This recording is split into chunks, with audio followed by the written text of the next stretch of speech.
Women don't care about spending money. An uncle told me way back when I was a kid, if women have $10, it'll burn their pocket till they spend it. That's a fact. If there's no guidance in the house, which sisters need, women need guidance. That's a fact. If they don't have a male guidance in their house, they don't care about spending money.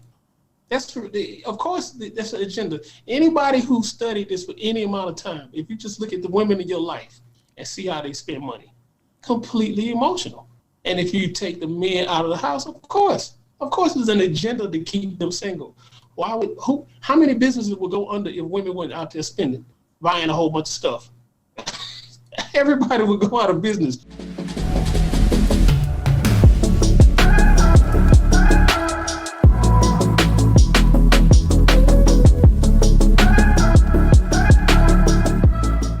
I want to go ahead and move on to the SHEconomy.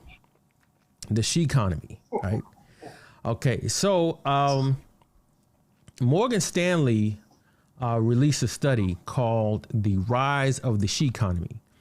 And the study forecasted that by 2030, 45%, roughly 21 million of U.S. women of prime working age, those between the ages of 25 and 44, will be single.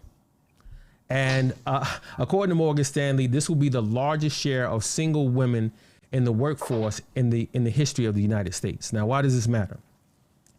Working women contribute more than $7 trillion to the American economy, and which is a little under half. I think our economy is like $16-17 trillion, right? So a little less than half.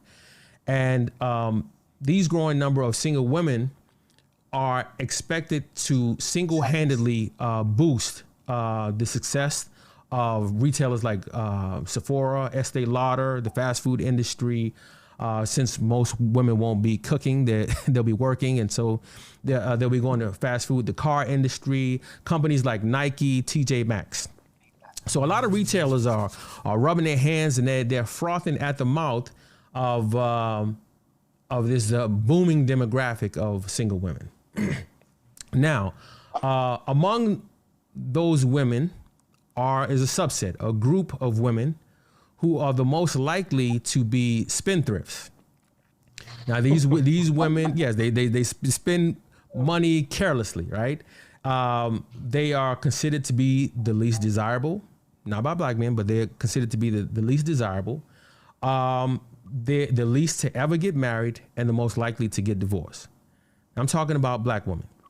So in 2008, Essence Magazine partnered up with ING to conduct a study on how black women spend money, how they spend. 68% of the respondents, black women, said that it doesn't matter if it's a good economy or a bad economy, whatever the situation is. 70% said they were going to spend money no matter what.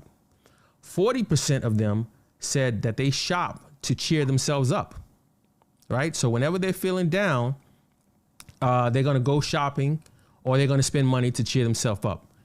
Now, whether that's going and buying them red bottoms or an expensive purse or taking girls' trips to the Caribbean or to Italy or even, having an expensive night, going to an expensive restaurant. This is what they'll do to cheer themselves up.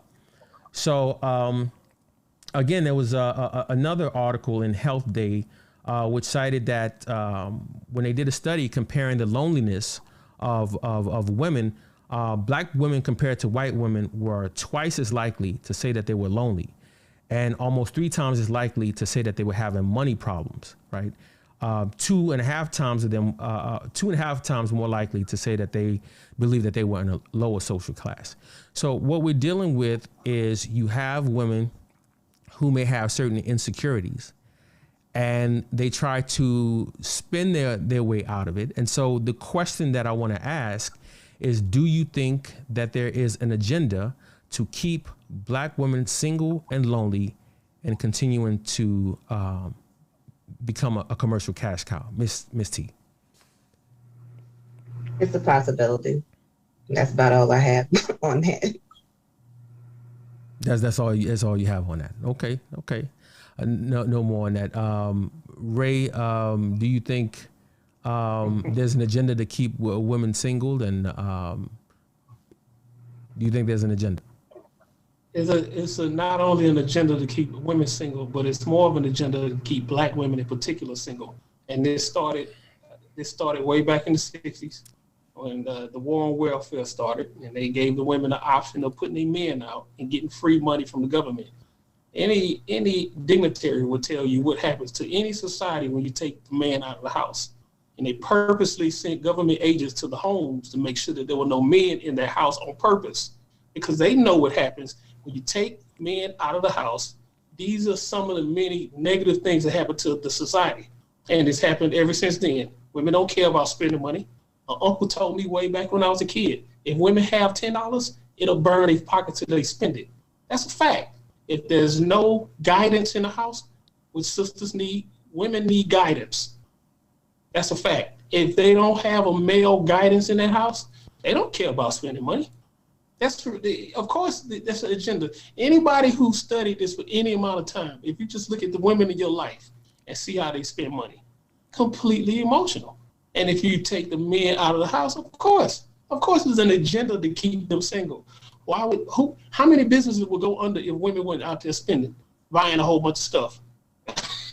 Everybody would go out of business, because I could sit in my house for 3 weeks and eat hot dogs and play Madden for 3 weeks without seeing the sun.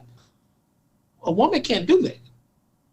Facts. I agree that there is an incentive as a major, and it's working.